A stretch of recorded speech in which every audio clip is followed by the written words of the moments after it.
Most of us got into the roles we have because we wanted to make a difference, to support the success of our organization and the people inside it. We didn't get into this to fire people. But that's the reality of leadership, and this episode will help when it's time to say goodbye. This is Coaching for Leaders, episode 563. Produced by Innovate Learning, maximizing human potential. Greetings to you from Orange County, California. This is Coaching for Leaders, and I'm your host, Dave Stachowiak. Leaders aren't born, they're made. And this weekly show helps you discover leadership wisdom through insightful conversations. One of the most challenging things that leaders run into on a regular basis is the tough situation of when someone isn't performing well, and ultimately sometimes when we need to say goodbye. How do we handle that well? And what goes into our thinking and our preparation and our mindset as far as how we handle a tough situation like that? I'm so glad to welcome today someone who's absolutely an expert, has been working with leaders for so many years on tough situations like this and so many more. And I know she's going to help us with some wonderful wisdom. Alisa Cohn has been named the top startup coach in the world by the Thinkers 50 Marshall Goldsmith Global Coaches Awards, and has been coaching startup founders to grow into world-class CEOs for nearly 20 years. A one-time startup CFO, strategy consultant, and current angel investor and advisor, she was named the #1 global guru of startups in 2021 and has worked with startup companies such as Venmo, Etsy, DraftKings, the Wirecutter, Mack Weldon, and Tory Burch. She has also coached CEOs and C-suite executives at enterprise clients such as Dell, Sony, IBM, Google, and many more. Marshall Goldsmith selected Alisa as one of his Marshall Goldsmith 100 coaches, a gathering of the top coaches in the world, and Inc. named Alisa one of the top 100 leadership speakers. Her articles have appeared in Harvard Business Review, Forbes, and Inc., and she's been featured as an expert on Bloomberg TV, the BBC World News, and in the New York Times. She is the author of From Startup to Grown Up, Grow Your Leadership to Grow Your Business. Alisa, what a pleasure to have you on the show.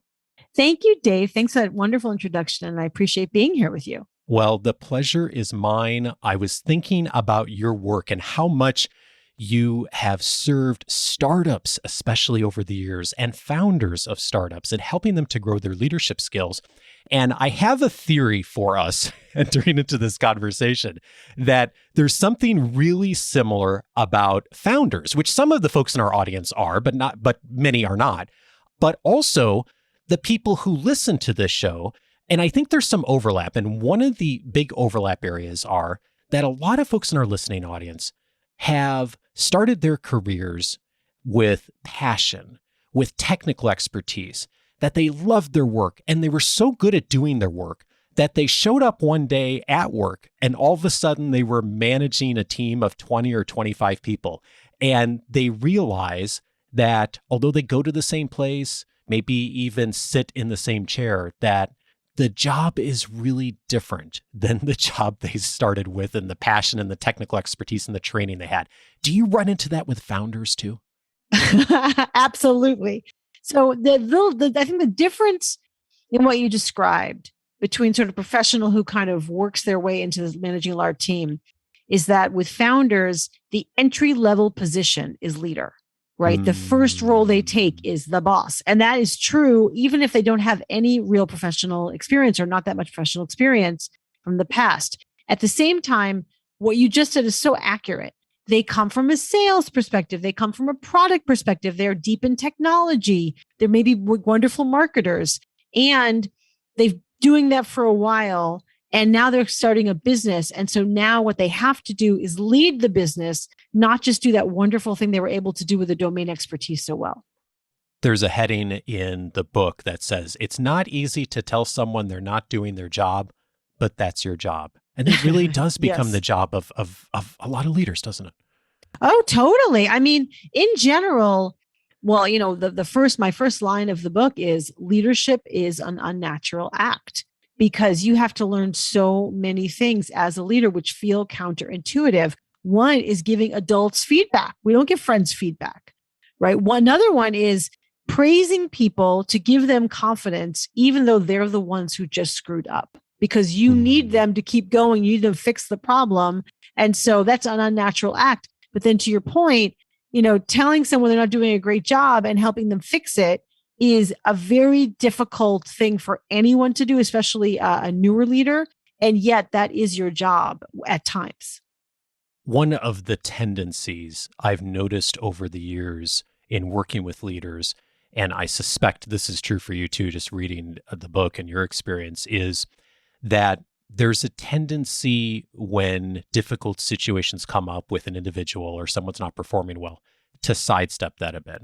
And I was really captivated by a story in the book you tell of Kevin, I'm not sure if it's his real name, but of bringing on someone into a role and then kind of like working around the situation when all of a sudden that person wasn't performing. Could you tell us a bit about that and how that typically shows up with a leader when they're entering into this for the first time?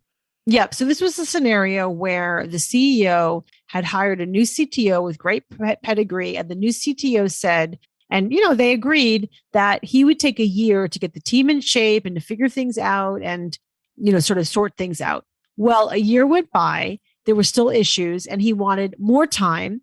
And the CEO was concerned about the number of people on the team, the morale of the team, and also just the lack of output from the team. So rather than deal with, they had a few more conversations, but rather than deal with it directly, the CEO pretty much hired another engineer, a senior engineer, to be like a shadow technology team to this, to existing technology team. That, of course, became a mess. And over time, of course, the CTO got fired, but it was really 2 years too late. And I think it's not just that people have to get fired at times. It's not just firing people. It's actually addressing concerns early in a way which is candid and also respectful. And so I think that is the skill that everybody needs to have in terms of being able to give powerful feedback, impactful feedback that makes change, and also letting people know that they're accountable for their behavior, and that, continuing to showcase, here are the goals, you're not living up. Here are the goals you're not living up, so that decisions can be made more quickly without ruining everything in the company. It's often easier to see it in others, but when we get into these situations, like our tendency, it seems like as human beings, is to sidestep things like this a bunch. As you were saying that, I was thinking back to a story that happened to me, Alisa, years ago. I was brought in by an organization to potentially coach one of their employees. And I sat down, this was a very large organization, and I sat down with one of their senior executives who I'd heard is very well respected, even though I didn't know her personally. And we had this long conversation about this particular employee that was in a high visibility position and was really causing some problems for them. And not just her, but other stakeholders within the organization and external folks. And so we had talked through, okay, what would it look like to provide some coaching to her? And of course, I asked what I thought was the right question of, well, have you given her feedback already on this? And she's like, oh yeah, we've talked it through. Everyone's in agreement. She knows she needs to work on this. And I'm like, okay, great. So we ended up having a conversation amongst the three of us, the executive, the employee, and myself. And Alisa, it was like we were talking about two different people. That conversation happened with the three of us, and 95% of the conversation was her praising her for all the great work she had done. And there was this one like little mention of like half a sentence, like, oh, there's this one thing you could do a little bit better. And the conversation ended, and I thought, oh my goodness, she thinks she's been really clear. But here I am listening. If I didn't know the backstory, I would have thought that I was this high-performing employee listening to this. And yet there were all these things going on in the background. And yet she really had a hard time just not sidestepping some of the tough conversations. And it just seems like that comes up a lot in situations like this. Oh, Dave. Communication, right? I mean, oh my goodness. Yes. It's so funny that you say that. So there's a distinction between message sent and message received. Yes. Right. So this happens all the time. Did you tell her? Yeah. I totally told her. Yeah, absolutely. And then you go and you say, did you have that conversation with that person? And they say, what conversation? And you say, well, I have the impression she maybe gave you some insight about this and that. No, we just talked about something else. Right. And yet, so then you're like, you're the one feeling like you're being gaslit all the time. Yeah. I mean, this happens so regularly. And actually my strategy for that, and I want to tell all the managers to think about this, when you get into, so did you tell her that? Oh yeah, I told her. My then follow-up question is, oh, fantastic. So what did she say? Tell me about discussion you had. So what she said, because I want to understand if she's kind of ready, willing, and able to change. And the other thing I always ask, I try to teach everyone to think about when it comes to communication, especially as it relates to feedback and change, because feedback is about change. What specific commitments did she make? Or what commitments did you make to each other? Nice. And regularly people forget that. So therefore, what are you going to do by when? What is going to change? Because otherwise we just had this conversation and it was good or not good, but then we don't quite know what great looks like, a month later. Yeah, indeed. Thanks. No, that's super helpful on thinking about making that a commitment and what did that person agree to. And right. One of the other blind spots that I see when situations like this arise, where someone's clearly not performing well and maybe they need to be dismissed or maybe something else needs to happen, but it seems like oftentimes the person in the leadership role assumes that this is an isolated problem I have with just this person or just with this particular project. And I was thinking about that when I was reading this quote from the book. You write, "The brutal truth about firing is that most often by the time you get around to firing someone, you're probably months late. That means it's become apparent to multiple members of the team that the person isn't doing their job." And that to me is like, comes up again and again as a blind spot, is the manager assumes that it's an issue between them and that person, but they miss the fact that there's 12 other people watching this not being addressed, and their credibility takes a hit, doesn't it? Oh, totally. Their credibility takes a hit. And also folks are working around that person, trust me. And folks are not discussing it with you, but they're discussing it amongst each other. They're gossiping about it. And definitely people are wondering why you're putting up with it. So that is definitely happening. And then what I think is interesting that what you just said is sort of an isolated incident. I think that's also true. People don't know how to handle a pattern of behavior. So I have a framework that I call CPR. So it's content, pattern, relationship. The content is the thing. Oh, you keep doing this thing wrong. You did this thing wrong. You did this thing wrong. Or you need to get me you need to get me the report on time. You need to get me the report on time. We're going to get a report on time. And after 3 or 4 times of saying that, you can then step back and say, it's a pattern. Every week, the report comes late. I ask you to get it to me on time. You tell me you will, but you don't. Now, by the way, the most normal reaction to that is, I know, I'm sorry. No, I know. I know you're sorry. I don't need you to feel bad. What I'm curious about is, how can you organize yourself better so you get the report into me on time? Right. Or, times any experience that you're having. And that is the way that people begin to realize this is serious. This is not a one-off behavior. The person realizes that, but you, the manager, also begins to realize that. Oh, interesting. And where does that filter then to the relationship?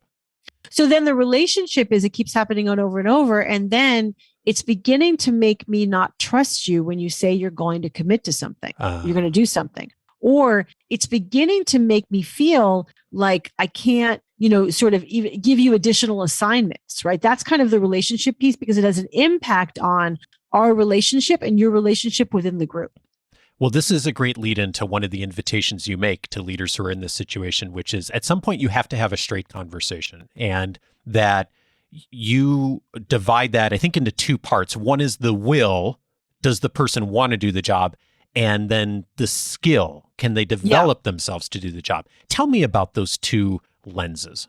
Yep. So those lenses come from the work of situational leadership. And it basically has to do with I think of that almost like as a delegation framework, right? So I'm going to give you something to do, and I have to decide how much I'm going to manage you, how closely I'm going to manage you, how much I'm going to check in, how much I'm going to describe to you and prescript to you what you have to do, or kind of let you run.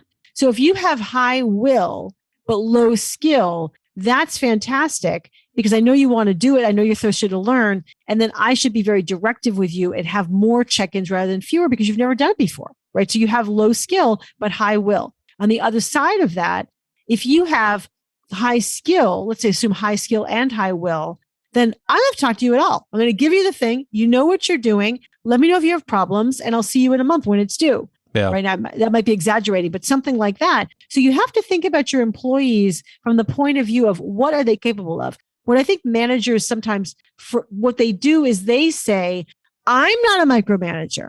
This is how I manage.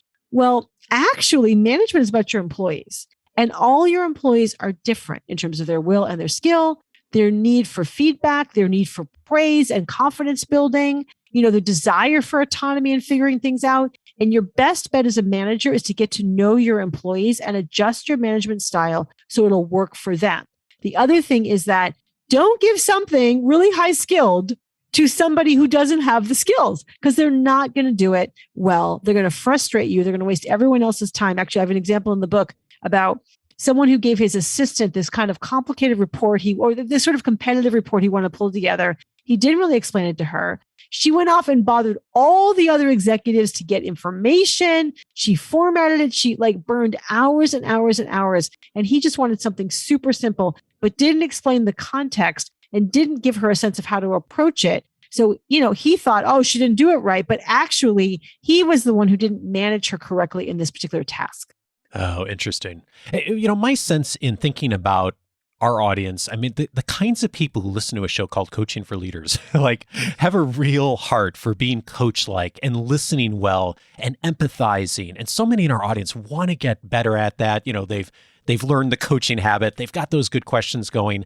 And sometimes in these situations, I think we sometimes overcorrect on being a little too coach-like. And one of the things that you said a moment ago, but I remember reading in the book, is that sometimes it's helpful to be a lot more prescriptive when you're getting into a conversation like this, of this may be the time to be a bit more directive and prescriptive on exactly what should happen next. Am I missing the mark on that, or does that land well with you? I think that's accurate. There's a company that I coached in a few years ago, and the CMO had hired a vice president of marketing, and that as a senior person had worked with her before. And what happened was she was not doing just kind of the job that he assumed that she should do, like create the strategy for the team and build the team, that kind of thing. And he addressed it with her very big picture because he assumed he didn't have to be prescriptive. But it turned out she didn't have a sense of what her job was and what she really was going to be responsible for. By the way, they had not been clear on goals, right? So that, of course, always also gets in the way. And so he realized that he had to be a lot more prescriptive than he thought he had to be in order for her to understand what was necessary, how she was going to be measured, and how they were going to define success overall. Now, I don't know why, right? The vice president level, should you be able to do that? Probably, okay. But nonetheless, that's where leadership is an unnatural act. We're dealing with this person in this situation right now. To make it successful, the way to do that is to adjust your style, and at times be more directive and more prescriptive. And the last thing I would say is that sometimes leaders especially can be sort of abstract and visionary. That's fantastic. But there are times where in all of that wonderful vision, you're not always being clear. And so what you need to do is be ground truth around, therefore, this is the implication. Therefore, let's agree on what you're going to go do. Wow. Well, that's actually a good lead into, speaking of being prescriptive, on some of the advice you have in the book. And one of the things you've put together for people for all the topics in the book, we're just zeroing on one of them, is scripts, how to actually do it in the appendix. And I think that is this is one of the most common topics I get questions about from our listeners and members is, okay, I do need to have a really tough conversation, or maybe I need to dismiss someone. And of course, there's an HR and legal component to this as well. But they're not really sure what to say. How do I actually have this conversation? When you get that question and you think about some of the scripts, where do you suggest people start? Yeah. So I wrote the scripts because when I coach people, my book is divided into 3 sections: managing you, managing them, and managing the business. So the reason is because you'll probably have a business problem and you need coaching. I understand that, but let's start with you, right? What's going on with you that you let this thing happen, right? Or everyone always has people problems. I understand that, but why have you been shying away from these tough conversations, or what's inside of you that you're not communicating clearly? So once we kind of work out your triggers, maybe what you're, not working on or what you need to focus on, we can then address what actually has to happen.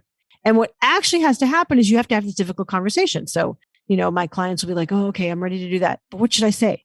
And I think, well, why don't you just say this? And then I kind of land what they should say.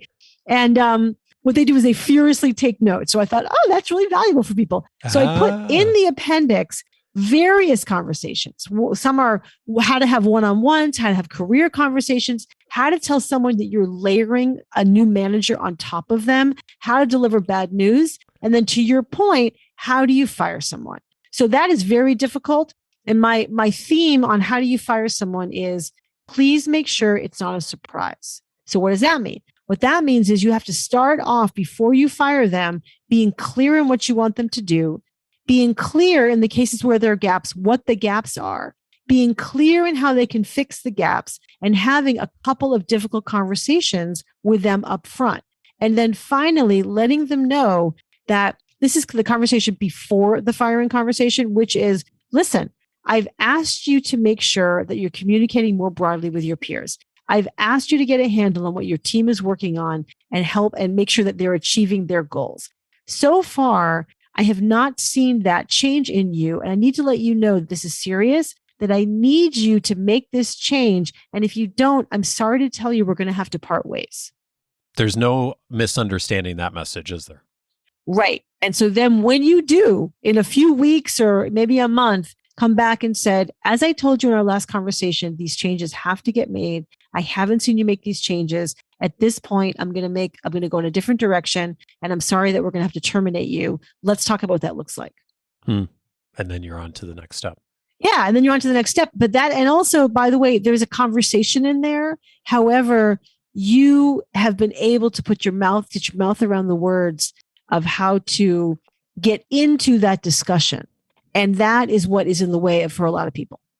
You write in the book, there's no way to do it painlessly. Don't pretend that it's not dispiriting and awkward and painful. You have to make peace with that before you do it. I highlighted those words because the word for me that comes up a lot when I'm talking to leaders who are in the middle of this is guilt. They feel like they failed the other person, they failed themselves. And the other interesting thing I notice is that they're so frustrated with themselves that this is so hard. And I think about what you wrote, and I often have the thought, like, it's supposed to be hard, right? Like, this isn't something that should come easy for us, should it? Oh, I really agree with that. And it is frustrating that this person that you thought was going to be so great turned out not to be great. It is frustrating that you've lost so much time, right? So there's also that going inside of you. And also, even though this person did not, I always say that, no matter what, work is a contract, right? So we pay you, we give you something to do, we give you meaning, we give you colleagues and comrades, and your job is to do your job, right? So whatever that is, and do your job as measured by these parameters. So the truth is that if you're at the point of firing someone, it's because they didn't meet their contract, they didn't meet their end of the bargain. So it's kind of fair and square. However, they have families. They have to go home and tell their spouse or, other people in their world that they got fired. It's really upsetting, even if you're prepared for it. What am I going to do now? There's a lot of self-esteem issues. This is a human being we're dealing with. Yeah. So I think it's only respectful to just have a sense of the solemnity of the moment, which, by the way, is why you can't really say it's harder for me than it's harder for you. No, it's much harder for them. Trust me. And they've got to go pull their life back together. However, the other side of that is that they also need to do the reflection on what's it going to take for me to keep up my end of the bargain. You highlighted something else in this part of the book that I think is really key. You write about checkpoints. Every 18 or 24 months is a good time to do a sanity check. Are these the right executives for the company right now? Is anybody a gating factor? Has everybody grown? And you're talking to the CEO in that particular sentence, but I also find it interesting that, like, sometimes we do assume that just because someone's been successful in a role previously or for however long, or they were successful in the last role, that somehow that will go into perpetuity and that that everything will be fine. And it's also interesting to me that oftentimes, even on the front end, we miss the opportunity to really do the checkpoint. And so many organizations either have an established framework or an expectation of like a 90-day probationary period. And yet in practice, it's a formality in a lot of places. But I'm just thinking, like, I've had so many people tell me over the years, like, I knew on day 3 this person wasn't a good fit. And and then they'd say, well, let me give it 6 months or 9 months just to be sure. And they ended up going through this whole process and ended up dismissing the person anyway a year and a half later. And I think there's really an invitation here from you, and I love it, to like take stock and to like think about some of those natural checkpoints and not be afraid to really check in and address something early. Yes.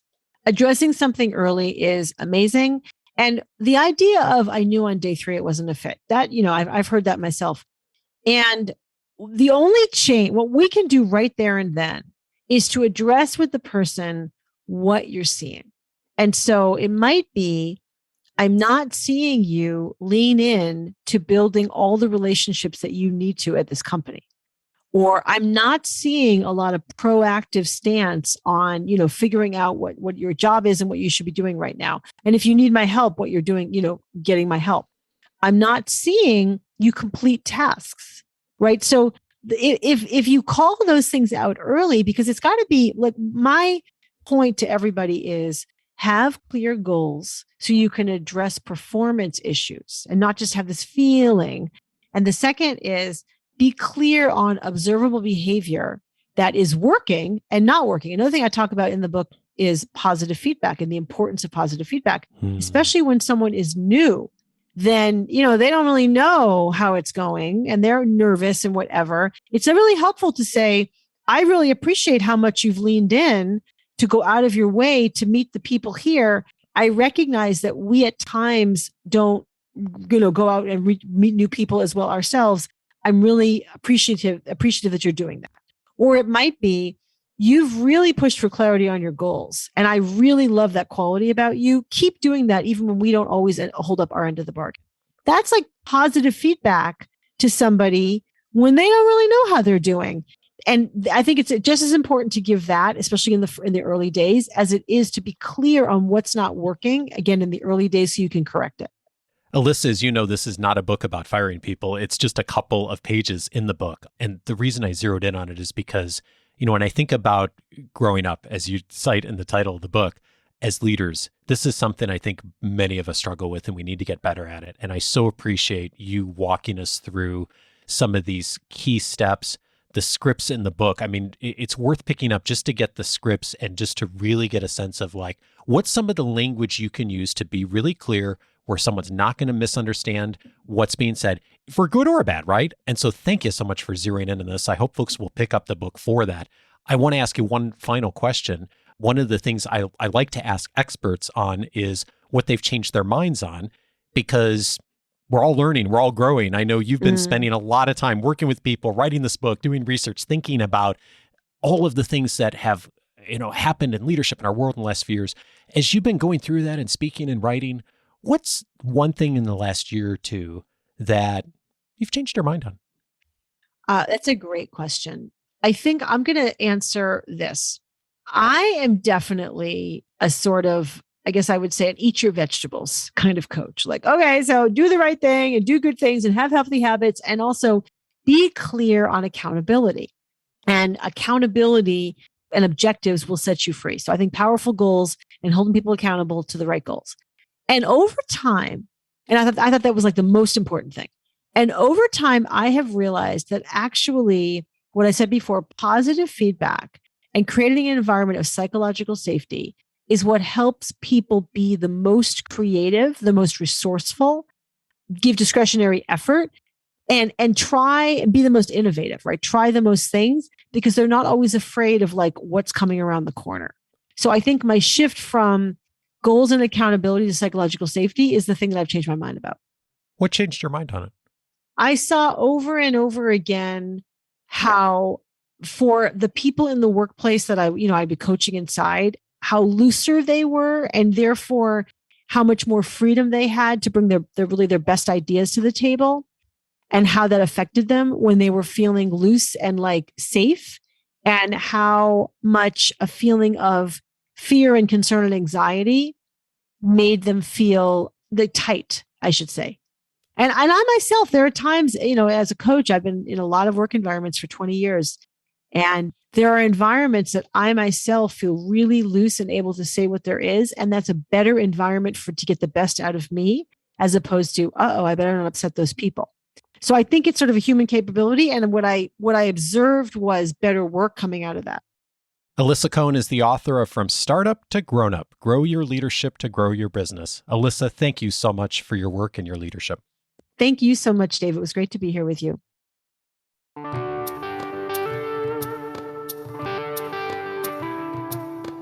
If this conversation was helpful to you, several related episodes I'd recommend. Of course, Alisa and I were talking about the last conversation today in a relationship with an employee, but there are so many conversations to be had long before this conversation, and often we'll do the work to prevent a conversation like this. One of the best frameworks for that is the accountability dial from Jonathan Raymond. We talked about that in detail last on episode 464. How to balance care and accountability when leading remotely. In that conversation, Jonathan and I looked at the 5 steps of the accountability dial, how to do it effectively in a remote environment, which of course so many of us are doing more and more these days, and the steps that we can take today to begin to have good, healthy conversations about accountability. Does that sometimes lead to saying goodbye eventually? Of course it does. But often if we can be proactive, it helps us to have a lot more ability to be able to resolve situations much earlier on. Episode 464 for all those details.